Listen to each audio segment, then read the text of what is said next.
کیونکہ اسرائیلی ریڈارز اور air defence کو بے نقاب کرنا ہی ان کا مقصد تھا۔ اگلی 2 راتیں ایران نے ان ریڈارز اور ایئر ڈیفنس کو تباہ کرنے میں لگائیں اور چوتھی رات میزائلز کی کوالٹی بدل کر مہلک میزائل سے اسٹریٹجک اہداف کو نشانہ بنانا شروع کر دیا۔ چوتھی رات ایران نے حائفہ کی اس ریفائنری کو سب سے پہلے اڑایا جو جیٹ فیول تیار کرتی ہے۔ سوچئے یہ کتنا بڑا اٹیک۔ اسی طرح اسرائیل کے مختلف مقامات پر واقع جیٹ فیول کے ڈیپو بھی اڑا دیے، جبکہ گیس اور بجلی کے سپلائی کے مراکز کو بھی نشانے پر رکھ لیا۔ یہ اسی حملے کا ثمر تھا جو سب نے دیکھا کہ اس رات آئرن ڈوم نے اپنی ہی عمارتوں پر راکٹ داغنا شروع کر دیے تھے۔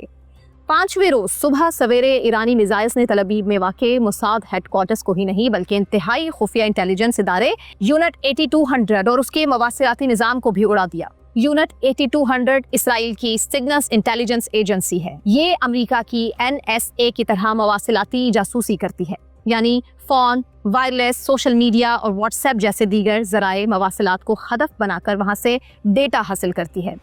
اسی دوران اسرائیل ایران کے سائبر اٹیک کی زد میں بھی آ گیا۔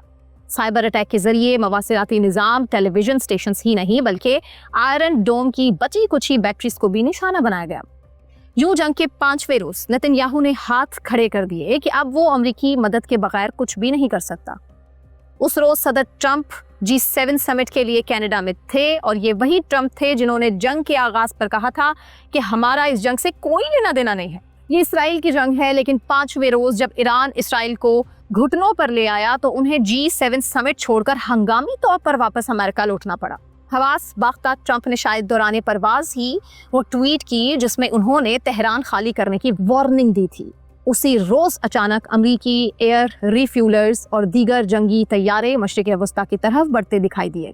گویا 5 روز قبل جس ٹرمپ کا یہ کہنا تھا کہ اس جنگ سے ہمارا کوئی لینا دینا نہیں ہے، یہ ہماری جنگ ہے ہی نہیں ہے بلکہ اسرائیل کی جنگ ہے، وہی ٹرمپ فقط 4 روز بعد خود اپنی زبان سے کہہ رہا تھا کہ تہران کو خالی کرو ورنہ میں آگ لگا دوں گا۔ سوچئے منافقت کی انتہا۔ اسرائیل کی حمایت میں اس قدر گرم جوشی کہ وہ یہ بات بھی بھول گئے کہ انہیں امن کا نوبیل انعام حاصل کرنا ہے۔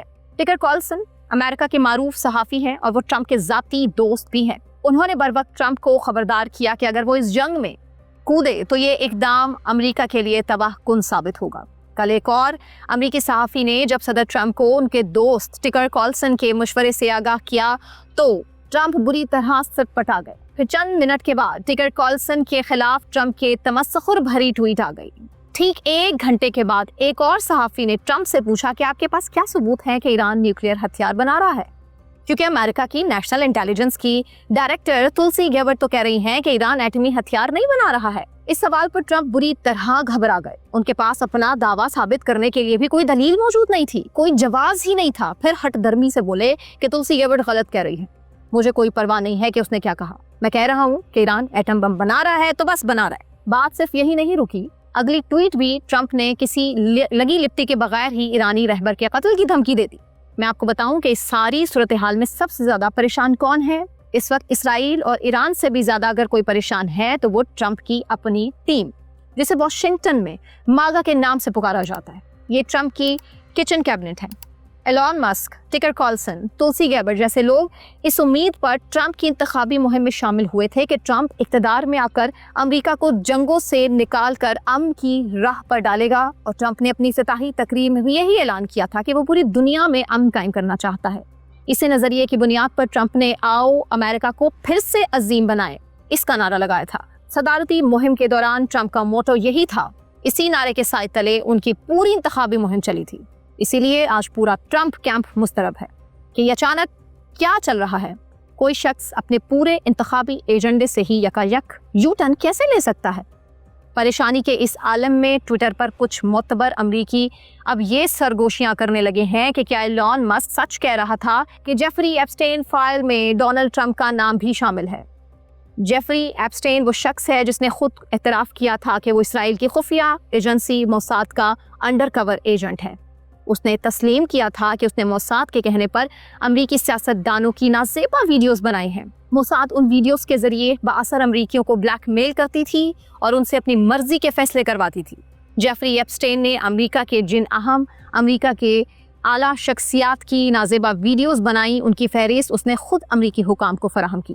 یہ ڈیٹا ایپسٹین فائلز کے نام سے مشہور ہے، لیکن کوئی نہیں جانتا کہ ان فائلز میں سے کس کس کا نام ہے۔ ابھی تک ایلون مسک واحد آدمی ہیں جنہوں نے دعویٰ کیا کہ صدر ٹرمپ کا نام ایپسٹین فائلز میں موجود ہے، اور جس دن یہ فائلز کھلیں گی دنیا کو سچ کا پتہ چل جائے گا۔ اگرچہ ایلون مسک نے چند گھنٹے بعد اپنی یہ ٹویٹ واپس لے لی، لیکن اس وقت تک سچ تو پوری دنیا پر آشکار ہو چکا تھا۔ صدر ٹرمپ کے سامنے اب صرف دو راستے ہیں۔ پہلا راستہ تو یہ ہے کہ وہ نتن یاہو کی مدد کریں اور ایران پر حملہ کر دیں۔ دوسرا راستہ یہ ہے کہ وہ امریکی عوام سے کیا گیا اپنا وعدہ پورا کریں، امن کی راہ ہموار کریں اور اس ناجائز جنگ ختم کرنے کے لیے اسرائیل کا ہاتھ روکیں۔